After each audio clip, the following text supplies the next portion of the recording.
Quero encaminhar essa matéria contrariamente, retomando a linha histórica do desenvolvimento do PIB do estado do Rio Grande do Sul. Porque eu acredito que o governador que promete desenvolvimento, empregos, um futuro melhor, sair da crise econômica, ele precisa de medidas novas, porque medidas já usadas e que deram errados vai dar no mesmo resultado. Só que Eduardo Leite fala que é modernização a desestatização, que é modernização entregar para a iniciativa privada. No entanto, essa foi a marca forte do governo Brito. E nós vamos insistir nesse tema. Porque ele veio, deputado Pepe, logo depois do governo Colares, Juliana. E o governo Colares fez o estado crescer 23%, quando o país, o PIB do estado cresceu 23,4%, quando o país, onde começava a era FHC, crescia 11,6%. E o governo Brito é um escândalo, porque a sua sanha privatizadora de incompetência de lidar com o público tinha que ensinar lições para esse estado.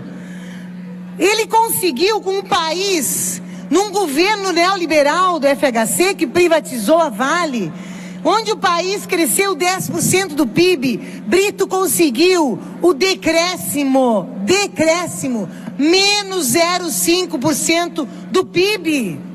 O Brito jogou o estado numa recessão econômica, com o país crescendo.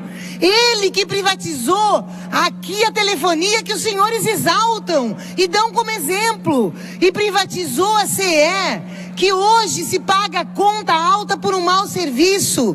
Ele que concordou com a Lei Candir, que tem uma enorme dívida com o estado do Rio Grande.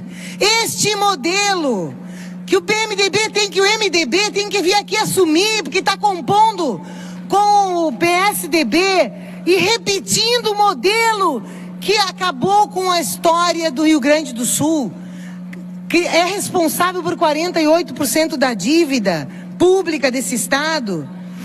Bem, vocês vão me dizer, não, mas foi a conjuntura. Pois bem, olhem na sequência, governo Olívio, que não vendeu um parafuso e que nessa Assembleia se escreveu que tinha que plebiscitar, que se escreveu que não podia ter monopólio na Constituição e que se escreveu que os funcionários são os primeiros que têm direito, na forma de cooperativa, de comprar a empresa em caso de dissolução ou de venda, e que os senhores querem nesse momento retirar inclusive essa prioridade, que é uma prioridade que reconhece que quando o funcionalismo se organiza, faz bem para a empresa, como vários exemplos tem por aí. Pois bem, no governo Olívio, com o governo FHC, com crise nesse país, cresceu 9% o governo FHC e o Olívio Dutra saiu do menos 0,5 para 9,8. Conseguiu crescer mais que o governo, que o país sob o governo do FHC. Rigoto depois, de novo, volta para o PMDB, e aí o estado fica em 6,6% de crescimento, enquanto o governo Lula colocava o Brasil em 14% do crescimento do PIB. Os números não mentem. E vamos na sequência para o governo Ieda, quando o governo Lula elege Dilma, maior crescimento do país, 19%, Ieda na sua austeridade fiscal, quebrando a saúde, quebrando a educação, conseguiu crescer menos que o governo, que o país, que cresceu 19%, Ieda fez o estado crescer a menos que o nosso país. E depois vem o Tarso e recupera mais uma vez para 10%, enquanto o país, que começa a crise de 2015, e o país decresce 9,7%. E por fim, senhores, o desastre do governo Sartori-Temer.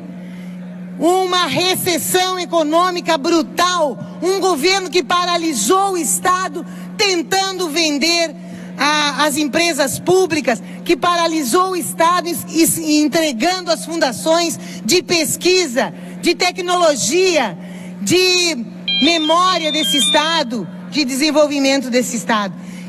Aqui os números não mentem, são escolhas erradas, são escolhas equivocadas, e mais uma vez vai fazer isso a combinação Eduardo Leite e os governos que aqui produziram recessão econômica no estado do Rio Grande do Sul.